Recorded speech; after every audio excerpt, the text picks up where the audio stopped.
जय संतोषी माता। वीडियो अंत तक देखें, कमेंट में जय माता दी जरूर लिखें। संतोषी माता व्रत की पावन कथा। संतोष का वरदान। भारतवर्ष में व्रत और आस्था की परंपरा केवल कर्मकांड नहीं बल्कि जीवन को सही दिशा देने का माध्यम रही है। जब मनुष्य असंतोष, अभाव और दुखों से घिर जाता है, तब संतोषी माता की उपासना उसे धैर्य, संतुलन और सुख का मार्ग दिखाती है। शुक्रवार का दिन माता संतोषी को समर्पित है। इस दिन व्रत, कथा और श्रद्धा से माता अपने भक्तों के कष्ट हल लेती है। एक गांव में एक बुढ़िया रहती थी। उसके 7 बेटे थे।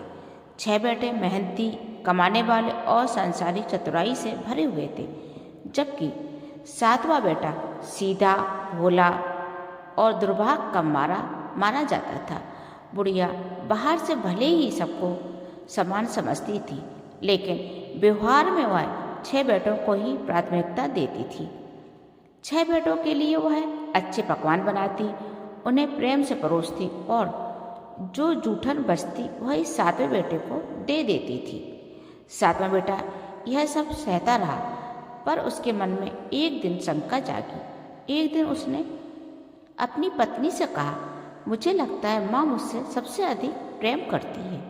पत्नी मुस्कुराई और बोली, हाँ, प्रेम तो बहुत करती है, तभी तो सबका जूठा तुम्हें खिलाती है। यह सुनकर उसके मन को गहरा आघात लगा। वह बोला, मैं तब तक नहीं मानूंगा जब तक स्वयं न देख लूं। कुछ दिन बाद त्योहार आया। घर में 7 प्रकार के व्यंजन और चूरमे के लड्डू बने। 7वां बेटा सिर दर्द का बहाना बनाकर रसोई में लेट गया और आंखें बंद करके सब देखने लगा। उसने देखा 6 भाइयों को सुंदर आसन, प्रेम से परोसा गया भोजन और आग्रहपूर्वक, आदरपूर्वक भोजन के बाद माँ ने उसकी थालियों से जूठन उठाकर एक लड्डू बनाया और 7वें बेटे को पुकारा। उसकी आंखें भर आई। अब उसे सत्य समझ में आ गया था। उसका मन टूट चुका था। उसने माँ से कहा, माँ, मैं परदेश जा रहा हूँ।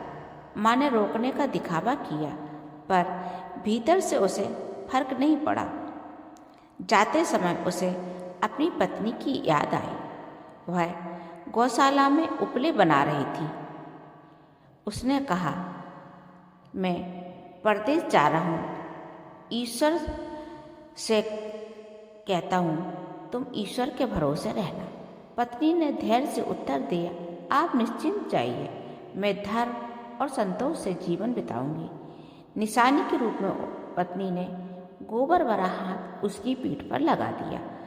यह प्रेम, विश्वास और त्याग की अमिट छाप थी। परदेश में उसे एक साहूकार की दुकान पर नौकरी मिली। वह मेहनती, ईमानदार और बुद्धिमान निकला। कुछ ही महीनों में हिसाब संभाल लिया, ग्राहकों का विश्वास जीता और साहूकार ने उसे साझेदार बना लिया। कुछ वर्षों में वह एक सफल व्यापारी बन गया। इधर उसकी पत्नी पर सास ससुर का अत्याचार बढ़ने लगा। इतना बढ़ गया कि उसे जंगल से लकड़ी लानी पड़ती, भूसी की रोटी और फूटे नारियल का पानी मिलता। फिर भी उसने कभी शिकायत नहीं की। एक दिन जंगल जाते समय उसने कई स्त्रियों को व्रत करते देखा। उसने पूछा, यह किस देवी का व्रत आप लोग कर रही हैं? सभी औरतों ने उत्तर दिया, यह संतोषी माता का व्रत है, जो दुख और दरिद्रता का नाश करता है। विधि को सुनकर उसने व्रत करने का संकल्प लिया। पहले शुक्रवार के बाद पति का पत्र आया, दूसरे शुक्रवार धन आया, पर बहू ने माता से कहा, माँ, मुझे धन नहीं, पति का सानिध्य मांगा चाहिए।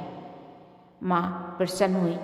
माता स्वयं पति के स्वप्न में प्रकट हुई और कहा, तेरी पत्नी दुख में है, अब तू घर लौट जा। माता की कृपा से लेन देन पूरा हुआ। धन मिला, घर लौटने का मार्ग मिला। और माता ने पत्नी को संकेत दिया, तेरा पति आ रहा है। लकड़ियों के गट्ठर की लादे हुए जा रही थी। वहीं से पति गांव में रुका और अंततः घर पहुंचा। बहू ने किसी से बदला नहीं लिया। उसके संयम से पति ने सच्चाई देख ली और अलग घर में रहने लगे। खुशी में बहू ने माता रानी का उद्यापन किया, पर जिठानी की चाल से बच्चों ने खटाई खा ली और माँ का अपमान हो गया। माता अप्रसन्न हुई और संकट आया। बहू ने रो रो कर क्षमा मांगी। माता ने दूसरा अवसर दिया।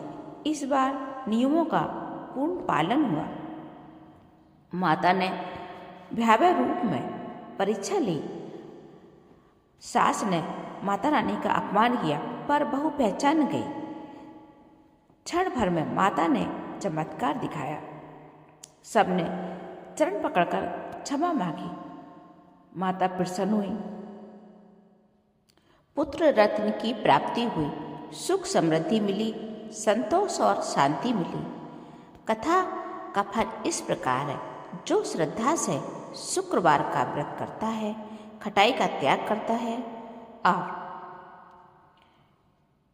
माता रानी का भजन कीर्तन करता है, जो संतोष रखता है, उसके जीवन से दुख, दरिद्रता, कलह और सब प्रकार के रोग दूर हो जाते हैं। बोलो संतोषी माता की जय। आपको यह वीडियो कैसा लगा कमेंट करके बताइए। जय माता दी।